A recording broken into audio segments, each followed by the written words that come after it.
સદગુરુ સદારામ બાપાનો જય. કૃષ્ણ કનૈયા લાલ કી જય. ખૂબ ખૂબ ધન્યવાદ. આજે ભક્તરાજ શ્રી મફાઝીની પુણ્યતિથિ નિમિત્તે આ ચોથી છે ત્રીજી પુણ્યતિથિ નિમિત્તે એમના સુપુત્રોએ સુંદર ભજન સત્સંગ રાખ્યું અને એમાં આપણા સંતોની પધરામણી કરી.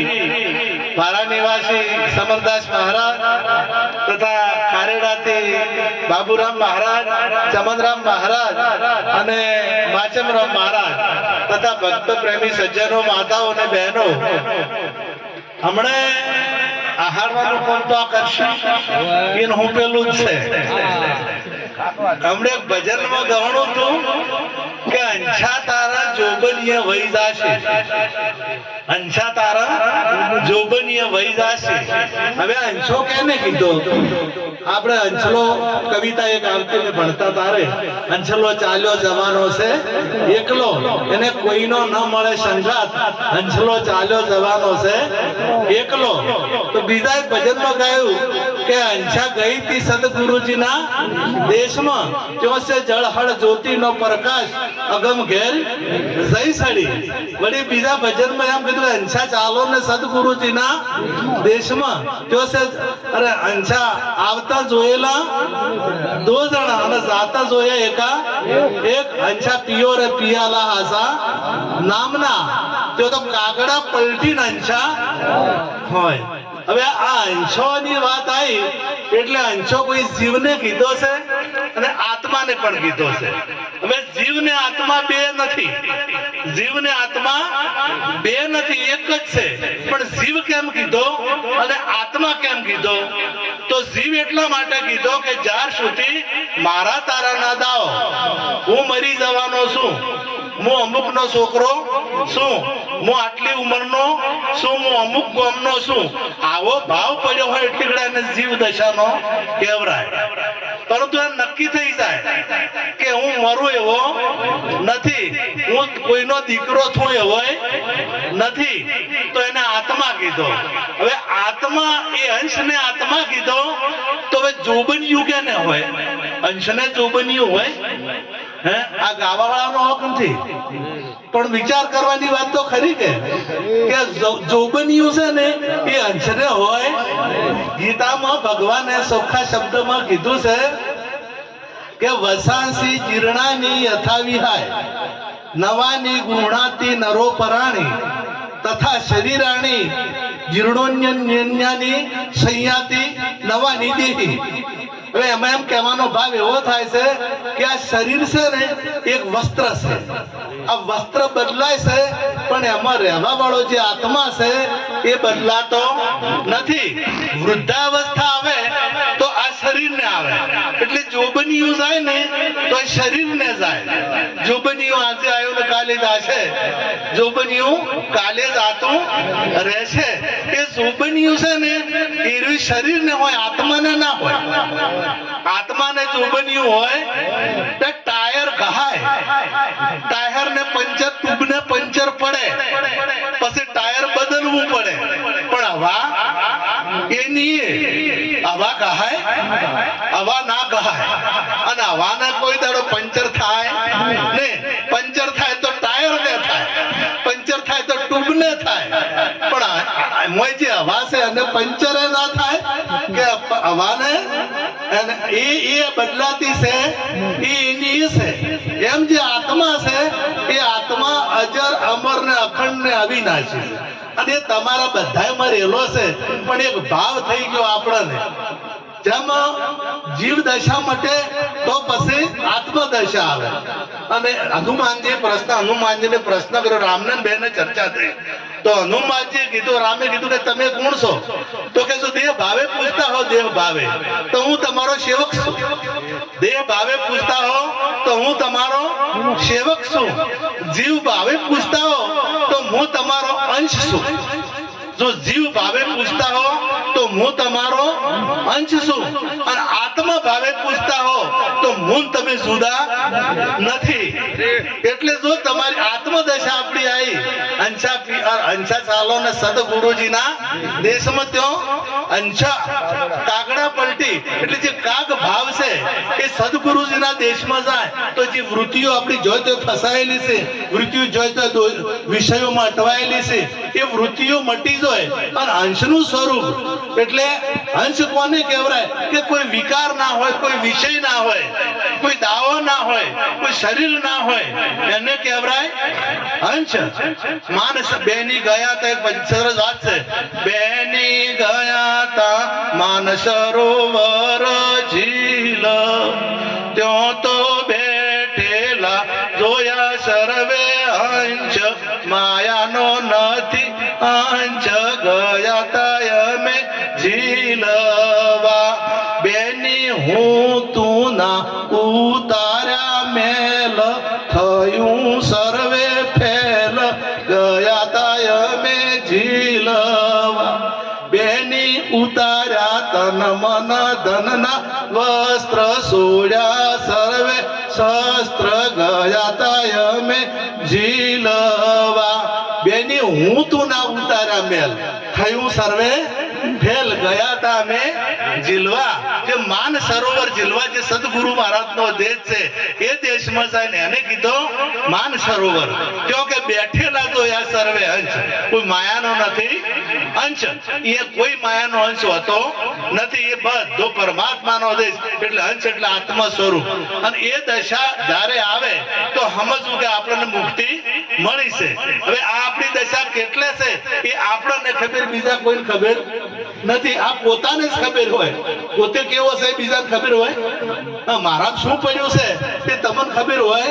એટલે બોલવામાં તો મેઠું મેઠું બોલ્યું હોય, બોલવામાં તો બોલી શકાય મેઠું મેઠું, પણ મારા અંતરના ભાવ કેવા છે. ભજનમાં બેસીને આપણે વિષયમાં જો ખુદ કદાચ મન ભટકતું હોય તો સત્સંગ કહેવાય. આપણે વિવાહમાં ગોણા હોય છે કે ફરતા મલકનો ફરતો જોગીડ્યો, ફરતા મલકનો ફરતો જોગીડ્યો, સોડાવે રોમનું નોમ. હવે આમાં બહુ સમજવા જેવી વાત છે કે કોતો તમને કડલ ઘડૈયાળો, સીતાજી કોતો તમને કડલ ઘડૈયાળો, છોડી દો રામનું નામ. સીતા શું કે છે કે તારા કડલ પસડે પસાડું, પથડે પસાડું, પણ નહીં છોડું રોમનું. તારી વહડી પથડે પસાડું, નહીં છોડું રોમનો નોમ. વિચાર કરો કે 2.5 લાખે હોનું, 2.5 લાખે 14 છે તોય કે પથરે પસાડું, 1.5 લાખે હોનું છે તોય કે પથરે પસાડું. અને સામાન્ય વ્યસન હોય અને જો એને પથરે પસાડી ના કહેતા તો આપણા જેટલો કાયર ચિયો, નાચ્યો કાયર બીજો ચિયો. જો સામાન્ય વ્યસન આપણાથી નથી છૂટતું તો આપણા જેવો કાયર બીજો કોઈ છે નહીં. અને એને જીવ કીધો, એને જ જીવ કીધો કે જે વિષયમાં ફસાયેલો છે એ જ જીવ છે. આત્માને કોઈ વ્યસન તો હોતું જન્મે તે દાડે કોઈ હોતું નથી. જન્મે ને એ દાડે કોઈ વ્યસન હોતું નથી, એને જાતિ હોતી નથી, એને માતા પિતા કોણ છે એને ખબર હોતી નથી. પણ આ તો પછી નાના હોય ને એટલી ઘડા પેલા જન્મે એટલે પછી પેલા ફરે હરું પારું કે હું તારો કાકો, આ તારી ફઈ, આ તારી માં, આ તારી મોમી, આ તારી માસી, આ તારો માહો. પછી પડ્યું કે અને એ બધું થઈ ગયા. પછી મોટા થયા થોડાક એટલે ભાઈ થયા, અને પછી પાણી એટલે ધણી થોય, પછી બાપો થોય, કાકો મોમો માહો બધું અહીંયા લાગે. હવે ઓમાં જે રહેવા વાળો છે આ ટાયર અને કંપની ને નામ હોય, શિયાળ ને આ બધા MRF ને બધા ટાયર કંપની ને કેને હોય, આ સિક્કા કેને હોય તો ટાયર ને અને હવા ને કે કોઈને કીધું કે આ કંપનીની હવા આવી. તો આ બધા જે પાછળથી સિક્કા ફસે, આ જેટલા સિક્કા માર્યા ને એ ઓના ઉપર માર્યા, આ દેહ ઉપર સિક્કા માર્યા, કોઈ આત્મા ઉપર કોઈ સિક્કો લાગતો નથી. અને આ તમે, આ તમા, આ તમે, આત્મા નો અર્થ જ થાય છે આ તમે. પણ તમને એમ થઈ ગયું છે કે હું એક દાડો મરી જાય, હું એક દાડો મરી જાય. આ ભાવ થયો છે એટલે એ ભાવ જ્યારે જશે પોતાનું ભાન થશે તારે એ સિવાય એ મેળા આવશે. એટલે પોતાનું ભાન ક્યારે થાય કે જ્યારે વિષયો વાસના વેમ આ બધું છૂટે ને તો જ આ પોતાનો સ્વરૂપનો ભાવ આવે, એ સિવાય ભાવે નહીં. અરે ભાવનગરના રાજાને વિચાર, ભાવનગરમાં એક આપણા રમવા ગયા હતા, તરગાળા જેને કહીએ એ રમવા ગયા હતા અને ખેલનો શો અને આપણા જે ભરતોહરીનો ખેલ કાઢ્યો. ભરતોહરીનો રાજા ભરતોહરીનો ખેલ કાઢ્યો. રાજા ભરતોહરી બન્યો અને ભાવનગરના રાજાએ એ ગળામાંથી અસોડો કાઢીને આલ્યો હોનાનો, કિંમતી કેટલાય તોલાનો. એટલે પેલો ભરતોહરી બનેલો હતો કે ભરતોહરીને કે તું લઈ લે કે હું 92 લાખ માળવાનો ધણી અને હું તારો અસોડો ના લ્યો. વિચાર કરો કે પાત્ર ભજવું હતું તો એ રાજાની લાજ થવા દીધી નથી. એટલે રાતો રાત ઉસાળા ભરવાની કરી, પણ રાજા ખુશ થઈ ગયા ભાવનગર. અને ભાવનગર ને કે એ રમનારો કોણ હતો એને બોલાવો. અને રામનારાને વહ થેપડ્યો અને ઇનામ આલ્યું બીજા દાડે કે આજ તો લઈ લ્યો. બીજા દાડે ઇનામ લઈ લીધું, એને ઇનામ લઈ લીધું અને શાબાશ શાબાશ. તે પાત્ર ભજવી જોડ્યું. કારણ કે આપણને જો કદાચ મનુષ્યનો અવતાર મળ્યો હોય તો મનુષ્યની પાત્રતા આપણે ભજવી જોડવી જોઈએ. પેલા મોતારામ ટસ્ટોન કહેતા કે સોર હતો ને, કે સોર હતો ને ચેડી પકડી ગયો એટલે ઉડ્યો, એટલે ચેડી બધા ગોમનો પાછળ પડ્યા. ગોમનો પાછળ પડ્યા ને એટલે કબર હતી ને કબરમાં પેઈ ગયો. કબરમાં પેઈ ગયો એટલે પાલા કરીને અણીઓ ગાલે હળ્યા. લોહી વાળી અણી થઈને આવે પણ પેલો બોલે ને.